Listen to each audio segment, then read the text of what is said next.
आज भारत के तमाम पड़ोसी चल रहे हैं, मंदिर तोड़े जा रहे हैं, चुन चुन करके हिंदुओं को निशाना बनाया जा रहा है, और तब भी हम इतिहास की उन परतों को ढूंढने का प्रयास नहीं कर रहे हैं कि इस प्रकार की दुर्भाग्यपूर्ण स्थिति क्यों वहां पर पैदा हुई है, क्यों पैदा हुई है। और इसलिए बहनों भाइयों, हम याद करें, जो समाज इतिहास की गलतियों से सबक नहीं सीखता है, उसका उज्जवल भविष्य पर भी ग्रहण लगता है। सनातन धर्म पर आने वाले संकट के लिए फिर से एकजुट होकर के कार्य किए जाने की आवश्यकता है। इसके लिए एकजुट होकर के लड़ने की आवश्यकता है। राम मंदिर का निर्माण यह केवल मंजिल नहीं है, एक पड़ाव है, और इस पड़ाव को आगे भी निरंतरता देनी है, क्योंकि सनातन धर्म की मजबूती इन सब अभियानों को एक नई गति देता है।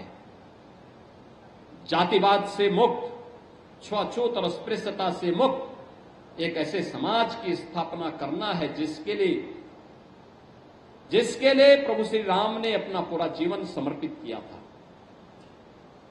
और इसीलिए तो अयोध्या धाम में उस प्रकार का प्रयास किया गया है, अयोध्या को उसकी पहचान मिले। इस पहचान ने अयोध्या के संतों का गौरव भी बढ़ाया है, हर अयोध्यावासी को देश के अंदर गौरवान्वित किया है। कोई भी अयोध्यावासी देश के अंदर जाता है, हर व्यक्ति उसे सम्मान की निगाहों से देखता है। हमें इस सम्मान को बरकरार रखने के लिए अपने स्तर पर भी प्रयास करना होगा। सम्मान मिलता नहीं, मिले हुए सम्मान को संरक्षित करना, उसको सुरक्षित रखना। अगर इस दिशा में हमारा प्रयास सार्थक हुआ तो एक लंबे समय तक आप सब इस सम्मान के पात्र बने रहेंगे, और ये हमारा प्रयास होना चाहिए। और यही कार्य यहां पर डबल इंजन सरकार कर रही है। आपने देखा होगा कि यहां पर राम जन्मभूमि परिसर में मंदिर का निर्माण हो रहा है। श्री राम जन्मभूमि तीर्थ क्षेत्र ट्रस्ट इस कार्यक्रम को जन सहयोग से, जन भावनाओं के अनुरूप मूर्त रूप दे रहा है। लेकिन बाहर अयोध्या का सुंदरीकरण हो, इसके लिए 4 लेन की सड़कों का जो अयोध्या के अंदर जुड़ा हुआ है। जो लोग 5-7 साल बाद अयोध्या आए हैं, आज वे अयोध्या आकर के अचंभित होते हैं। अयोध्या आकर के उन्हें लगता है कि वास्तव में हम एक नई जगह आए हैं। अयोध्या में पहले एयरपोर्ट नहीं था, एयरपोर्ट की सुविधा है, इंटरनेशनल एयरपोर्ट की सौगात अयोध्या को मिली है। देश और दुनिया से अयोध्या धाम की कनेक्टिविटी बढ़ी है। रेलवे की बेहतरीन सुविधा यहां प्राप्त हुई है। राम जी की पेड़ी का सुंदरीकरण का कार्य हुआ है।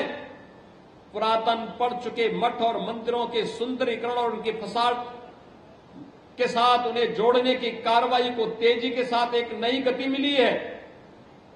सारे कार्य एक साथ तो नहीं होते, धीरे धीरे करके होते हैं, लेकिन आज वो मूर्त रूप में लेता हुआ दिखाई दे रहा है।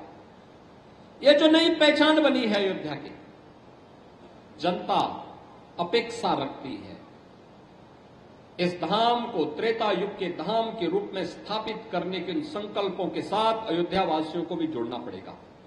वो जो संतों को भी इसे स्थानीय स्तर पर अपना सानिध्य प्रदान करना पड़ेगा। एकजुट होकर के इस अभियान को सफलता की नई ऊंचाइयों तक प्रदान करना, सम्मान देना, उस सम्मान को बरकरार रखने के लिए कार्य करना पड़ेगा, अहर्निश प्रयास करना पड़ेगा। आज उसी की परिणति है।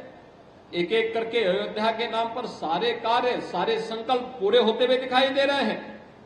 अयोध्या धाम आज एक सही दिशा में, सकारात्मक दिशा में आगे बढ़ा है, और उस कर्म को हम निरंतरता प्रदान कर सकें, इस दृष्टि से मैं आपके बीच में बार बार आता हूं। और इसीलिए हम लोगों ने कहा था यहां पे आकर के, जो यात्रियों के लिए रेन बसेरा बनेंगे, प्रभु राम के वनवास के समय का सबसे पहले साथी कोई बने थे, निषाद राज बने थे।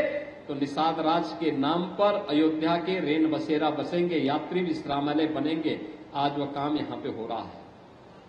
प्रभु राम की गाथा को प्रभु राम की गाथा को सबसे पहले लिपिबद्ध करने का काम किया था त्रिकालदर्शी ऋषि महर्षि वाल्मीकि ने। तो अयोध्या का एयरपोर्ट, इंटरनेशनल एयरपोर्ट, दुनिया के अंदर महर्षि वाल्मीकि के नाम पर पहला एयरपोर्ट कहीं बना है, प्रभु राम की जन्मभूमि अयोध्या धाम में बना है। हम लोगों को इसको भी थोड़ा ऊंचा करना चाहिए। यहां पर यात्रियों के लिए जो भंडारा लगे, उस भंडारे में बनने वाला जो सुस्वादु व्यंजन थे, उस रसोई का नाम था माता सबरी रसोई। माता सबरी ने प्रभु राम को बेर खिलाए थे, चुन चुन करके बेर खिलाए थे। वो बिल्ली थी, लेकिन प्रभु ने भेदभाव नहीं किया, सबको जोड़ा था। बहनों और भाइयों, आज हमें भी तो प्रभु राम के अगर हम भक्त हैं, उन मूल्यों के लिए, उन आदर्शों के लिए, उन मार्गों का अनुसरण करते हुए हमें भी इस पथ का अनुसरण करना होगा। अन्यथा हम बोले कुछ और करें कुछ, कभी हमें उसका पुण्य नहीं प्राप्त हो सकता है।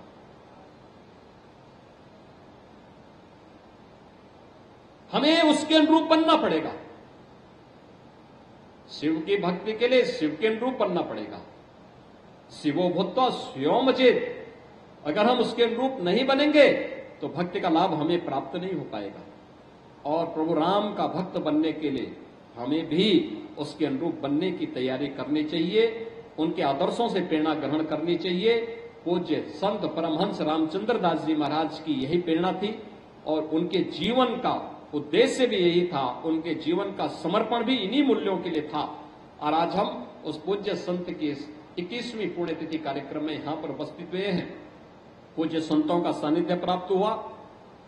मैं इसके लिए सभी का हृदय से एक बार फिर से अभिनंदन करता हूं।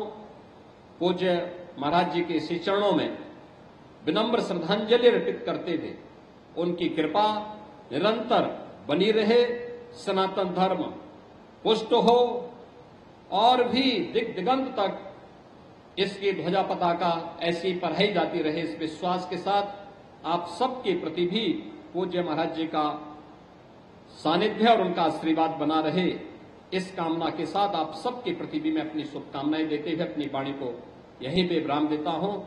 धन्यवाद। जय हिंद।